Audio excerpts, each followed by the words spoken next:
for a civilization that managed to survive here more than 1,000 years ago. April is Sonia's busiest time. She will spend the next 3 months digging the desert sands, uncovering the secrets of the dead. Well, I wanted to do what I'm doing since I was a child, you know, and I've been really privileged. I have visited mummies in many different places in the world. It is the ancient people of these desert sands that have captivated Sonia. Their preserved remains lie buried here in one of the harshest environments in the world. 500 years before the Inca ruled this land, the Chiribayas settled in the southernmost reaches of Peru. On the fringes of the Atacama Desert, the valley was carved out by the Osmore River. A narrow green oasis in the Ilo Valley helped the Chiribaya survive these tough conditions. Their communities stretched from the Pacific coast 25 miles inland. There may have been around 30,000 people living here, but their simple mud houses have not survived the centuries. It's only by excavating their graves that Sonia and her team can piece together how this lost civilization lived. We're going to Chiribaya Baja now. This is one of the archaeological sites we've been working at through the years. And we are going to work with some tombs that have been exposed. My job is full of amazing events. Every day I can't help but being surprised by something new, even though I've been here enough years to sort of think that I know most of what's going to happen. Sonia's latest site is 3 miles inland from the coast, on the edges of the Atacama Desert.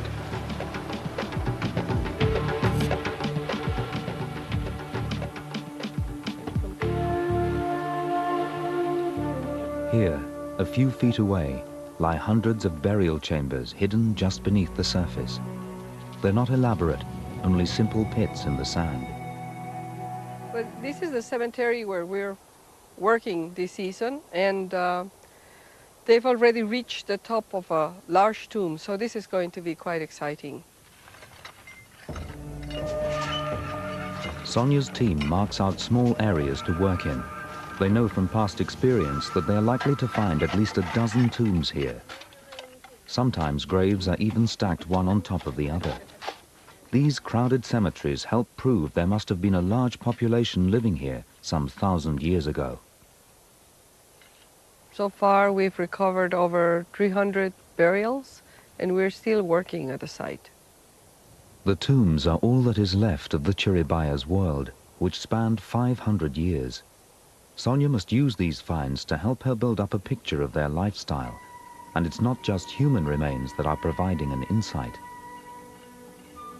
At an earlier dig, the team uncovered a mummified llama, flattened and fragile after some 1,000 years under the sand. It had been sacrificed and laid in a place of honor. It must have represented one of the Chiribaya's most valuable resources. It's evident llamas were being farmed all throughout the coast, and in this valley there were large herds of animals being available for wool, for food, and for cargo. Llamas were a cornerstone of the Chiribaya economy and an important part of their everyday lives. Llamas were like members of the family for them. They also were included in special religious activities because they were presented as offerings. They were sacrificed and offered to the gods. They were really important for the Chiribayas. For Sonia and her team, the llama was an important clue that this was probably a prestigious tomb. As they lifted the roof stone, artifacts began to emerge that would have been offerings to the person buried beneath the sand. The cane pipes of a flute, an early example of an instrument that is still in use throughout the Andes. This is the underlayer of this musical instrument.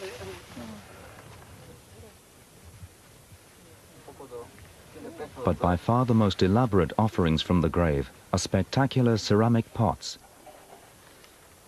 The artwork still clear even after 1,000 years underground. The pots were probably used to carry water or for cooking. The Chiribaya believed they would need these household goods in the next life. Most mummies have at least one piece of fine pottery buried with them.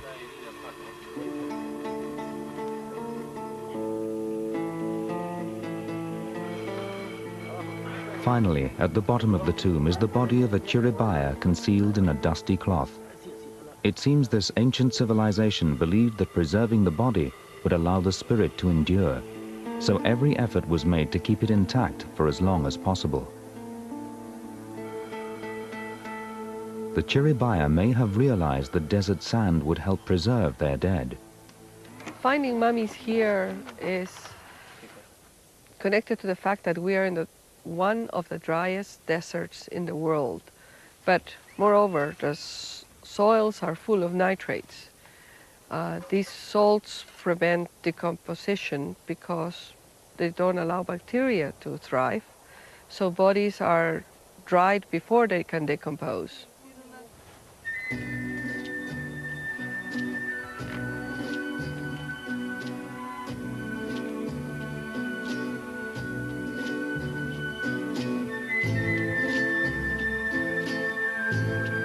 A lot of what we know comes from the last social moment of somebody's life, which is their departure from this world.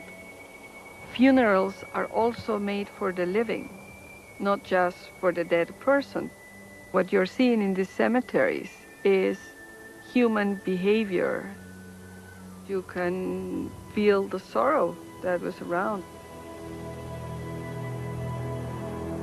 Everything the team recovers from the site is brought back to Sonia's research center, a mile down the road.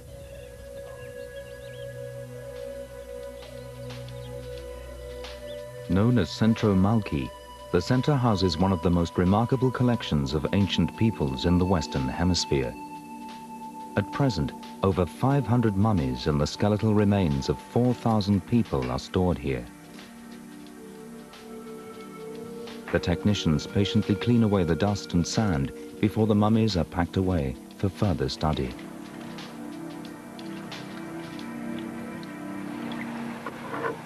But it's not just the mummies that are important. The ceramics found with the bodies also have a story to tell. The white dots on the edge of this vessel are a classic Chiribayan trademark. The most recent mummy find has been brought to the center. In the courtyard, each offering is put in exactly the same position as when the body was first placed in the tomb. We are not only trying to recover artifacts or human remains, we're trying to reconstruct human activity. We're trying to reconstruct rituals. They were giving to this person something to take to the other world. This individual was buried with typical Chiribaya offerings, including 8 ceramic vessels and the heads of 2 sacrificed llamas. The wool from these animals may have been used to weave the textiles and pouches buried with the body.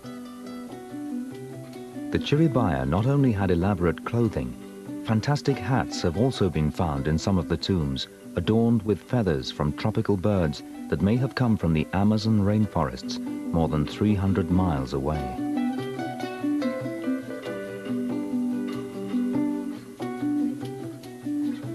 This is a very harsh environment.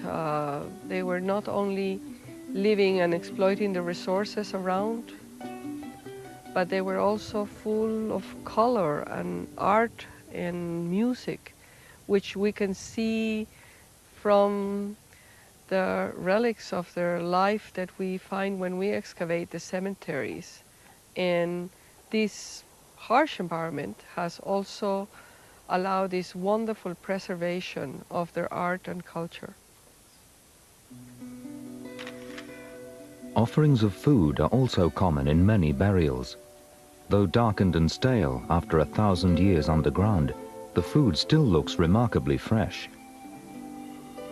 Finding preserved food is one of the extraordinary aspects of archaeology here, where we can actually find what they ate, how they prepare their food, how they prepare their drinks, and allowing us to get a bigger picture of how people lived here in the past. So far, Sonia has found over 300 mummies at the Chiribaya Baja site.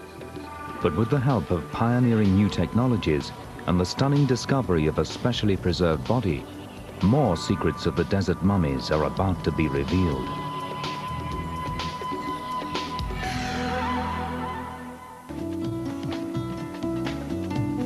Dr. Sonia Guillen is an expert on ancient civilizations in Peru. For the past 11 years, she has been digging in the Atacama desert, uncovering hundreds of extraordinary mummies.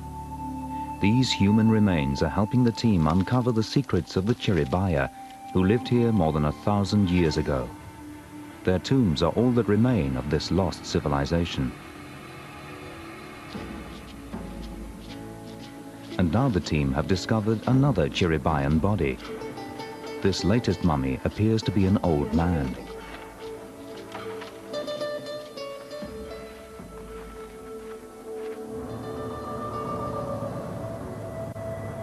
It's a short truck ride to Sonia's research center. She's hoping new technology will be able to help her unravel more about this ancient Chiribayan's history. Jerry Conlow and Ron Beckett from Quinnipiac College in Connecticut have helped pioneer new techniques for X-raying mummies in the field.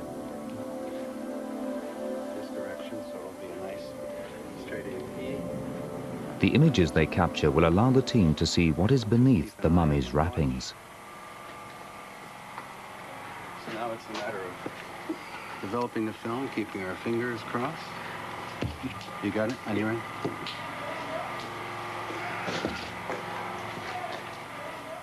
Inside the Centro Malki darkroom, the X-rays develop in a matter of minutes. Okay, so what do we have? The X-ray reveals more than they were expecting. Inside the mummy's chest cavity appears to be the outline of a pot. If I'm reading correctly, this is inside the chest cavity. See, the ribs are sort of embracing the... Curving around. Yeah, curving around the pot. Now, I've seen other cases where they've taken out the lungs, the liver, everything. They've cleaned it thoroughly, and they put wool and artifacts inside. So I would bet this is an embalmed body, and I think it's worth it unwrapping this bundle to confirm this. We've had very few of these cases here. We knew there were embalmed bodies, but sort of finding a pot inside somebody's chest cavity was sort of still unexpected and still caused us a lot of surprise. The pot appears to have been put in the place of the internal organs. When ancient civilizations mummified their dead, these were sometimes removed to stop the body from decomposing. Just a handful of the mummies examined by Sonia have been given this special treatment. It suggests that only important members of Chiribaya society received this extra care. Sonia has decided to unwrap the mummy to find out more.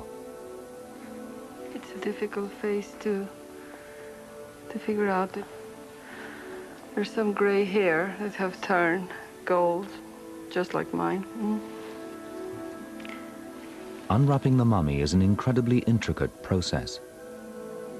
The mummy has survived under the sand for more than 1,000 years. Any false move now could destroy valuable evidence about the Chiribaya. The X-ray also revealed there was no sign of damage to any of the bones. This is an indication that the Chiribaya seem to have been a peaceful civilization. They were not warriors. They were people living in this harsh environment, keeping to themselves, connecting to their neighbors in a peaceful manner.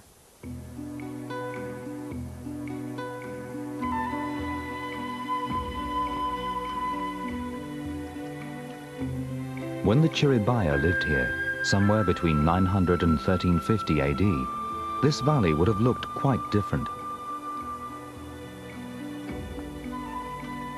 On the banks of the Osmore River, the richest soil was devoted to the cultivation of crops that supplied ample harvest.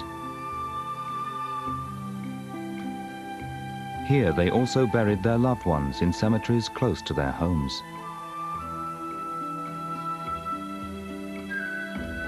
The Chiribaya used vegetable dyes for color and were expert weavers, designing highly patterned and elaborate textiles.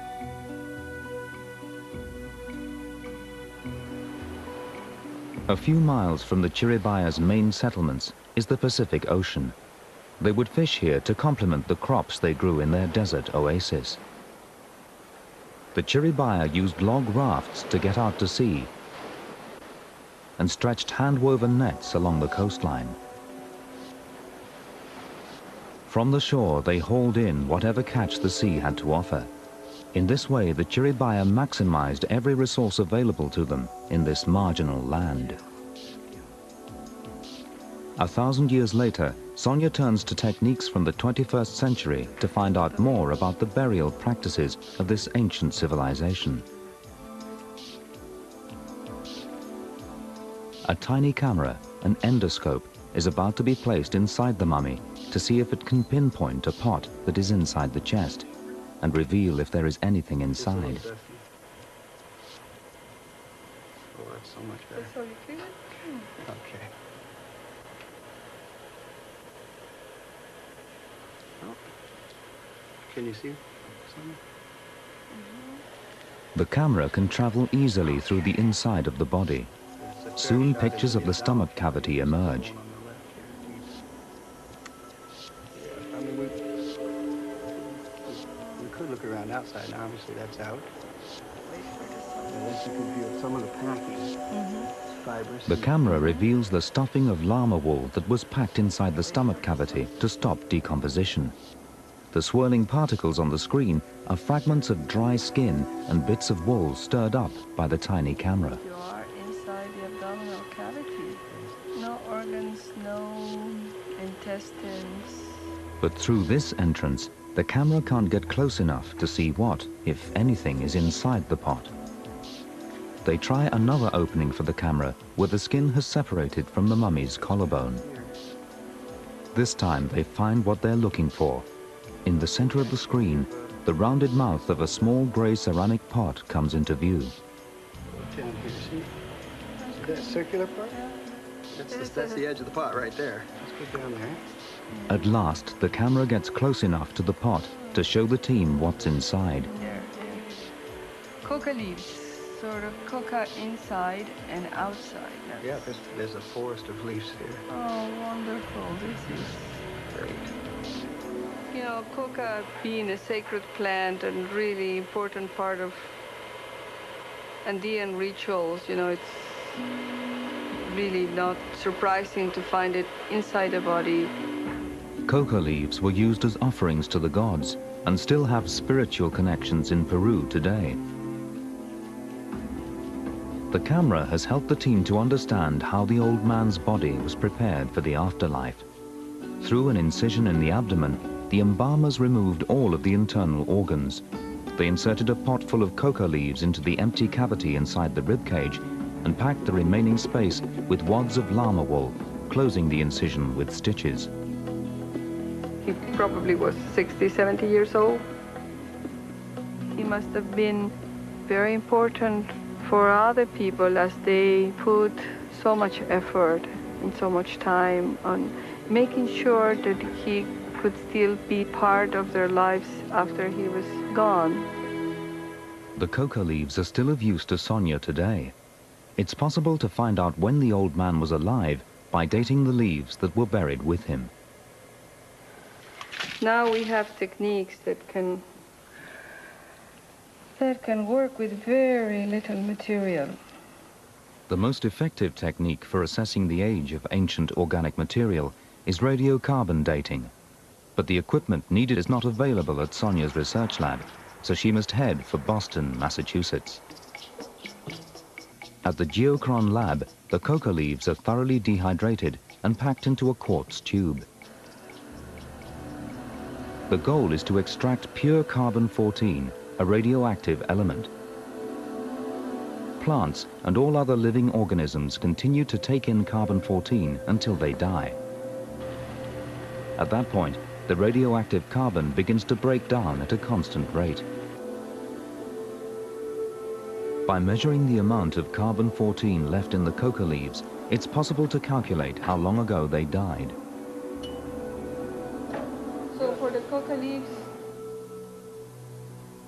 the coca leaves are about 600 years old. That dates the mummy's time of death to somewhere between 1350 and 1450 AD, close to the end of the Chiribaya culture. finding the old embalmed man was very significant because he was one more of the very few artificially preserved bodies we have found here. So far, only 20 out of the hundreds of mummies discovered have been treated in this way.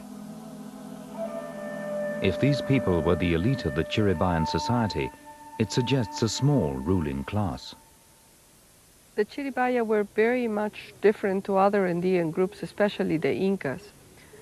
They were not a hierarchical society. You don't find burials of people that receive lots of indications of concentration of wealth, and there's not much of an evidence of intergroup warfare.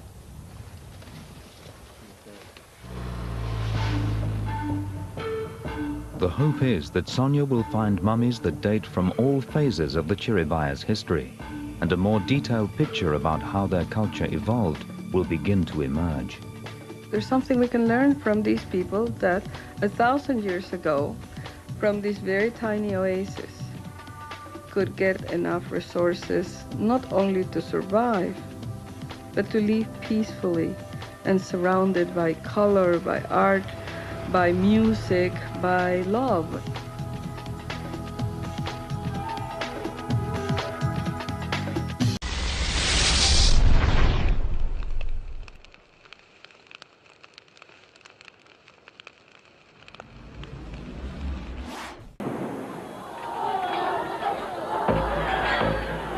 "24 centuries ago, the heartland of China was torn by conflict. In the period known as the Warring States, the ancient authority of the Zhou dynasty faltered, and a dozen upstart kingdoms struggled for dominance. But the struggle wasn't confined to the battlefield. In each kingdom, ruling families established distinct codes of conduct, art, music, and philosophy. From this rivalry, China's two great philosophies, Confucianism and Taoism, would eventually emerge. Only one sacred belief bound the rulers of the warring states together, that they could tap into the supernatural power of their ancestors. If state and religious ceremonies were performed correctly, the spirits of the dead would bless the ruling house. Crucial to these rituals was bronze for the crafting of bells that would appease and entertain the ancestors at sacred feasts. Without food, wine, and music, the ancestors would not look favorably upon them, and without their aid, no ruler could succeed. More crucial than the sword or chariot, the bronze bell became a vital instrument of ultimate power. For generations, Western scholars tried to explain the rise of Chinese civilization by comparing it to the West. They assumed that ancient Chinese rulers acquired power by controlling farming or water resources. But archaeology has helped to paint a very different picture. In ancient China, material wealth meant little without access to the supernatural. And that is the lesson of one of the most amazing archaeological finds of the century.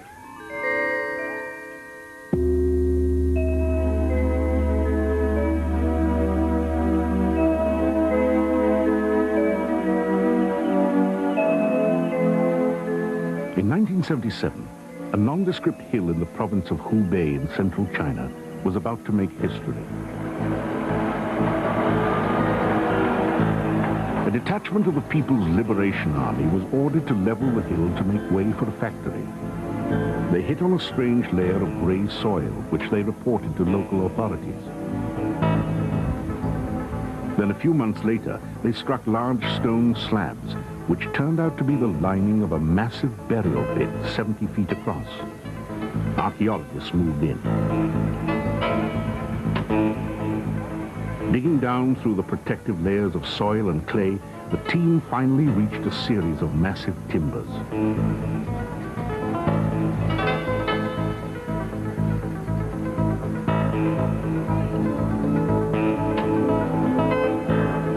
Crowds gathered as the great beams were hoisted aside. Among the witnesses was archaeologist Chu Zimei, now director of the Provincial Museum. 这个墓啊，它的盖板揭开之后，全是 Once the crane removed the roof, we saw a pool of water. 水上面的 We saw wooden art objects floating everywhere. 这个木质的文物。当时 There 我 were many wooden art objects. It was beautiful. 惊喜，也非常 My colleagues and I were both surprised and happy at that moment. 非常非常多的，非常非常精美的。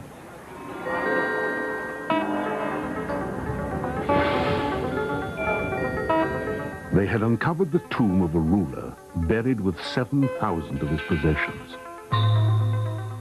The tomb was divided into 4 chambers. In one of the side chambers, they found a series of coffins made of lacquered wood. One coffin was larger than all the others. It contained the bones of a man of about 45 years of age. The coffin was surrounded by bells. 后来等到把墓里的编钟清出来 When we removed the bells and other metal objects from the tombs, we verified that most objects were in bronze and the name Chuhui were inscribed on them. 绝大多数 This means that all these objects belong to Chu Hui, and only he had the right to use them. Chu is the name of the state. Hu is nobility title meaning marquis. Yi is his name. It is customary to name the owner of the tomb in this manner. 死者是曾后一。 Alongside the casket of the Marquis Yi lay 8 smaller coffins, all containing female skeletons.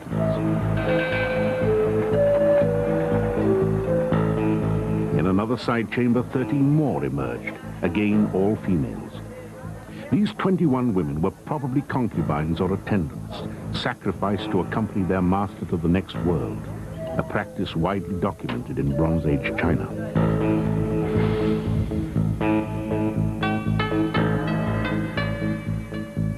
Since the skeletons bore no obvious signs of injury, it's possible the women were strangled.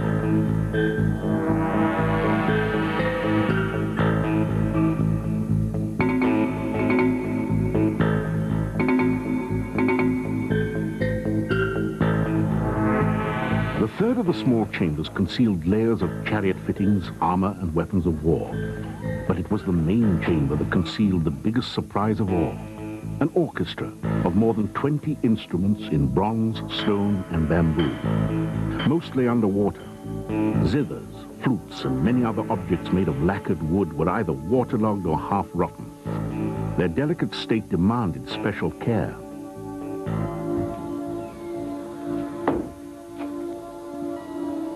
At the Hubei Museum, the challenge of preserving the fragile wooden finds led to years of experimentation to duplicate ancient Chinese lacquer.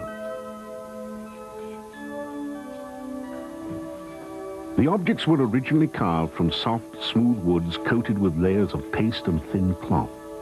The lacquer was a fast-drying, high-gloss varnish collected from the sap of a sumac tree. The sap was boiled down and mixed with pigments. An object might have as many as 250 layers, often applied in intricate designs. But objects submerged in water for centuries will disintegrate if they are allowed to dry. So each is kept in water until it can be transferred to a bath containing a polymer solution. After 2 months, the water inside the object is replaced by the polymer. The result is an artifact, half wood, half polymer, with the original lacquer coating intact.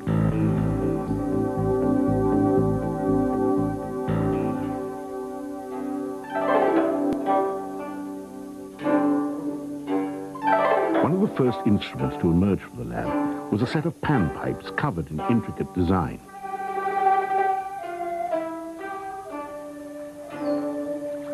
Chinese legends say that the principle of musical pitch was discovered when a sage named Ling Lung took bamboo pipes like these and tuned them to the call of the mythical bird, the phoenix. More elaborate instruments were reconstructed in the lab. 7 great zithers, one with 25 silk strings, are among the earliest and most complete ever found. Wear marks on the sound box prove that the zithers were played for some time before burial.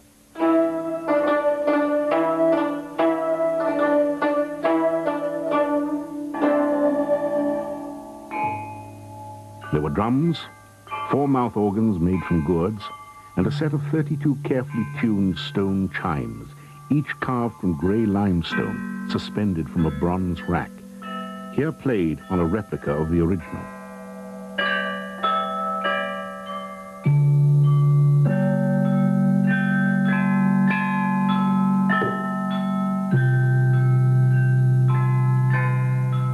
But there is nothing in the world of ancient music to match the magnificent set of bells, 64 of them, made from over 5 tons of cast bronze.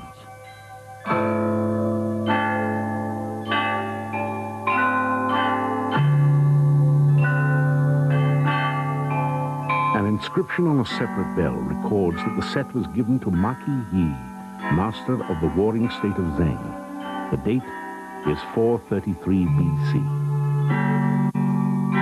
Unfortunately, no music from this period has survived to be played on the bells. Even so, for experts in early Chinese music like Kenneth DeWaskin of the University of Michigan, the discovery of the bell set came as a revelation. The Marquis Yi was ruler of a small feudal state called Zheng in 5th century BC China during what's called the Warring States period. Actually, we knew nothing about the Marquis or his state of Zheng until this remarkable bell set was discovered. So it was through the discovery of these bells and the other items in the tombs that archaeologists and historians learned about the existence of this important person. These bells have no clappers. They were struck by wooden hammers and poles discovered in the tomb.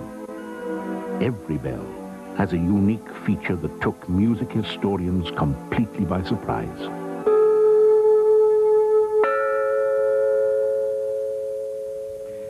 One of the most impressive features of these bells is the fact that one bell can emit 2 different sounds, a low tone in the center and a higher tone on the edge. This was a tremendous technological achievement in the 5th century BC, and one, in fact, which modern bell makers have found very difficult to imitate. Now, this took a lot of effort, and one question is, why did the Chinese commit so much work to making one bell which could emit 2 tones? DeWaskin believes the 2 tones reflect the idea of a universe governed by 2 opposing yet harmonious forces, the concept of yin and yang. Well, archaeological remnants have demonstrated to us that from very early on, Chinese culture was interested in balance and symmetry. And this idea later became encoded in the idea of yin and yang. All of life, all the activity in the world is a result of 2 competing and interacting forces. So the day is made by the sun and the moon, by daylight and night. Human life is created by male and female. All the activity on the earth is the interaction of heaven and earth, and so forth and so on. The bells themselves are demonstrations of how 2 forces can interact at once. And so we have this effect of 2 notes in one bell. Every bell carries an inscription identifying the 2 tones it was supposed to produce. It must have taken centuries of trial and error to figure out how to cast a bell with the 2 desired notes. Scholars have compared the bell's inscriptions with the notes they actually produce, as art historian Lothar von Falkenhausen explains. Now, the degree of tuning exactitude in those bells is not 100%. There's a certain amount of inexactitude in the casting, but considering the level of technological development at the time, and considering especially the state of Chinese mathematics in the 5th century BC, the degree of exactitude, I mean, the fit between what we can read in the inscription and the tones that still can be produced on the bells today is simply astounding. These craftsmen who cast the bells were not some dusty guys in a violin shop, but they were probably the most advanced technicians of their age, possibly comparable to, you know, supercomputer engineers or nuclear physicists of our age.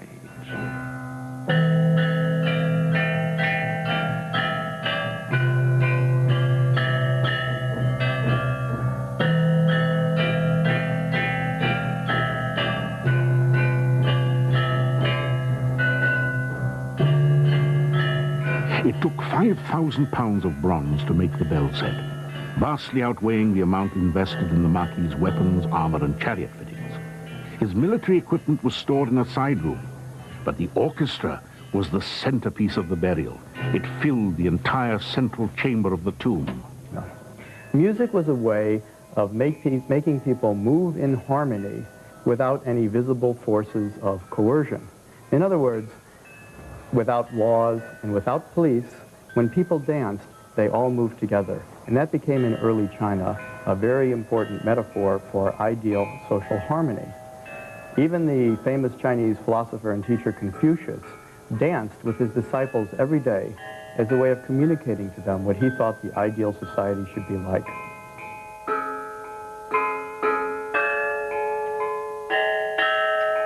The great bells were not played for entertainment. Poems dating back centuries before Marquis Yi's time describe ceremonial feasts held by noble families for their ancestors.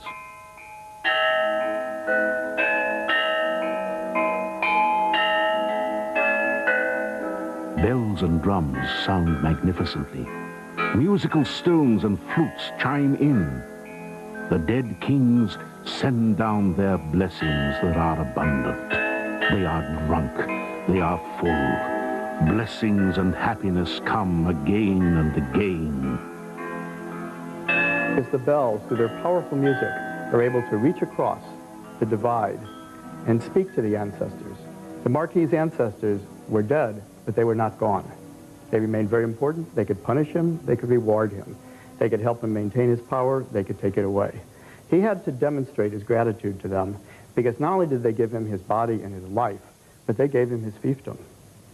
And in order to maintain the contact to these supernatural powers, these rituals and sacrifices had to be performed according to a strict schedule. And it was in that context that the music was performed on the instruments, and that, of course, these many splendid ritual vessels that were discovered in the same tomb were also used. And they were simply the most important thing that a state could have. They embodied the authority of the state, and therefore it was appropriate to expend any amount of resources the state had at its disposal on the manufacture of such objects.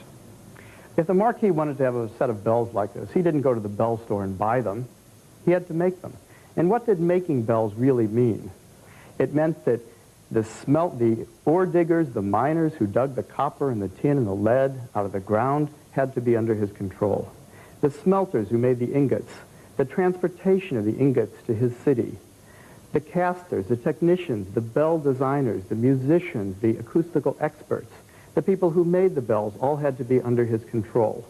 And then the dancers and the musicians themselves, the ritualists who told them when to play and how to play, all had to be under his control. And so when the Marquis hung a set of bells like this in front of his people and performed them, they understood the tremendous range of control that he exercised.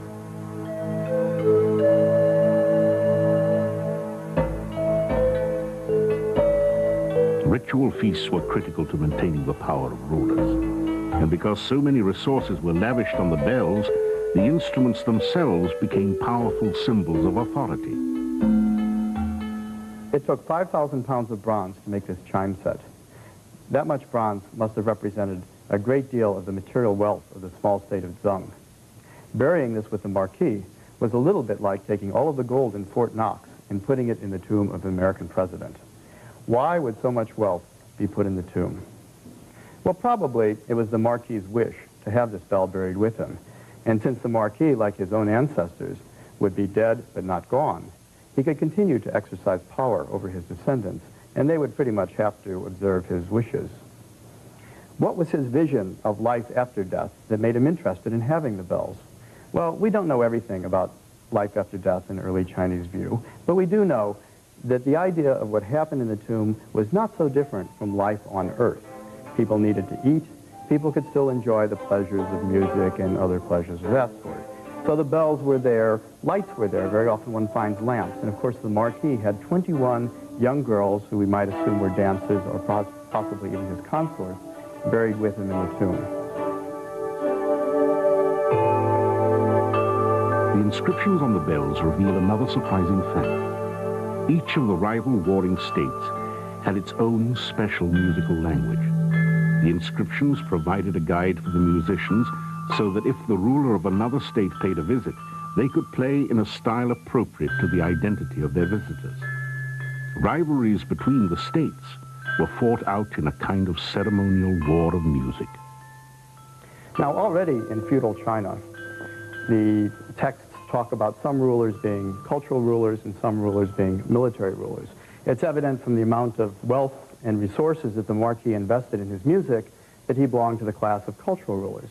And he probably depended on his very powerful neighboring country of Chu for the military security of his fiefdom in Zheng. But the era of the warring states came to an end when the first of China's emperors finally unified the country in 221 BC. The struggle for supremacy was over. The great ceremonial orchestras disappeared. The ritual and politics of the musical feasts became obsolete as beliefs and power structures shifted. Even in Marquis Yi's time, we can see the shape of music to come. In the side chamber where the coffins of the Marquis and 8 of his attendants were found was a small collection of zithers, mouth organs, and a drum. On these instruments, the music was played purely for his entertainment. Replicas of the instruments still charm the ear, as they must have 24 centuries ago.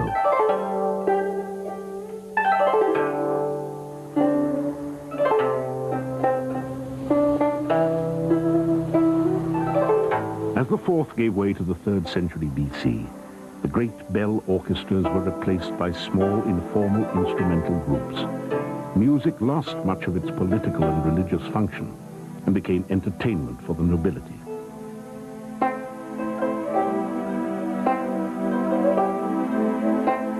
Royal feasts changed from pompous occasions for the dead to mere indulgences for the living. The puritanical followers of Confucius railed against the new music and the spirit of debauchery and lewdness that came with it. Certainly an era had vanished. The great ringing tones of the Bronze Age bells never again echoed through the royal courts of China.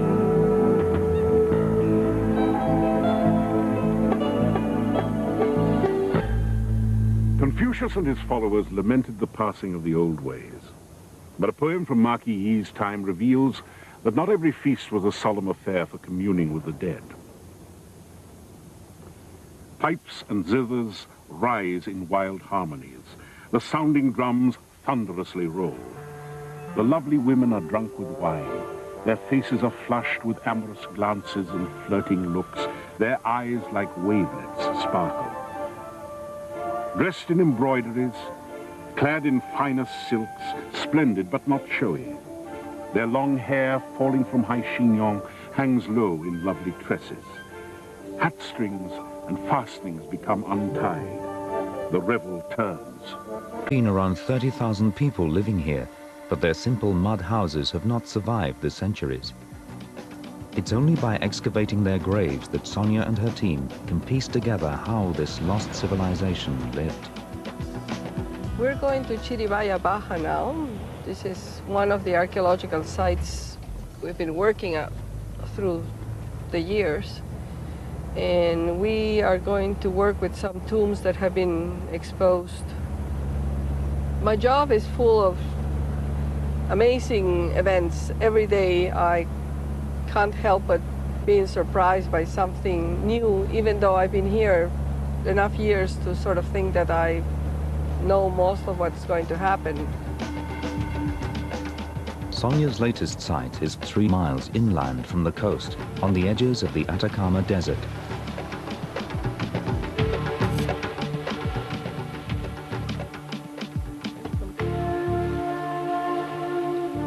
Providing an insight. At an earlier dig, the team uncovered a mummified llama, flattened and fragile after some 1,000 years under the sand. It had been sacrificed and laid in a place of honor. It must have represented one of the Chiribaya's most valuable resources. It's evident llamas were being farmed all throughout the coast, and in this valley there were large herds of animals being available for wool, for food, and for cargo. Llamas were a cornerstone of the Chiribaya economy and an important part of their everyday lives. Llamas were like members of the family for them. They also were included in special religious activities because they were presented as offerings. They were sacrificed and offered to the gods. They were really important for the Chiribayas. For Sonia and her team, the llama was an important clue that this was probably a prestigious tomb. As they lifted the roof stone, artifacts began to emerge that would have been offerings to the person buried beneath the sand. The cane pipes of a flute, an early example of an instrument that is still in use throughout the Andes. This is the underlayer of this musical instrument.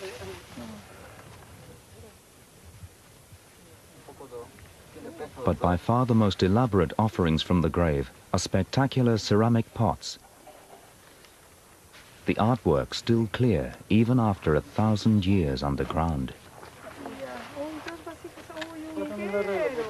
The pots were probably used to carry water or for cooking. The Chiribaya believed they would need these household goods in the next life. Most mummies have at least one piece of fine pottery buried with them. Here, a few feet away, lie hundreds of burial chambers hidden just beneath the surface. They're not elaborate, only simple pits in the sand. But this is the cemetery where we're working this season, and they've already reached the top of a large tomb, so this is going to be quite exciting. Sonia's team marks out small areas to work in. They know from past experience that they are likely to find at least a dozen tombs here. Sometimes graves are even stacked one on top of the other. These crowded cemeteries help prove there must have been a large population living here some 1,000 years ago. So far we've recovered over 300 burials, and we're still working at the site. The tombs are all that is left of the Chiribaya's world, which spanned 500 years. Sonia must use these finds to help her build up a picture of their lifestyle. And it's not just human remains that are for a civilization that managed to survive here more than 1,000 years ago. April is Sonia's busiest time. She will spend the next 3 months digging the desert sands, uncovering the secrets of the dead. Well, I wanted to do what I'm doing since I was a child, you know, and I've been really privileged. I have visited mummies in many different places in the world. It is the ancient people of these desert sands that have captivated Sonia. Their preserved remains lie buried here in one of the harshest environments in the world. 500 years before the Inca ruled this land, the Chiribayas settled in the southernmost reaches of Peru. On the fringes of the Atacama Desert, the valley was carved out by the Osmore River. A narrow green oasis in the Ilo Valley helped the Chiribaya survive these tough conditions. Their communities stretched from the Pacific coast 25 miles inland. There may have been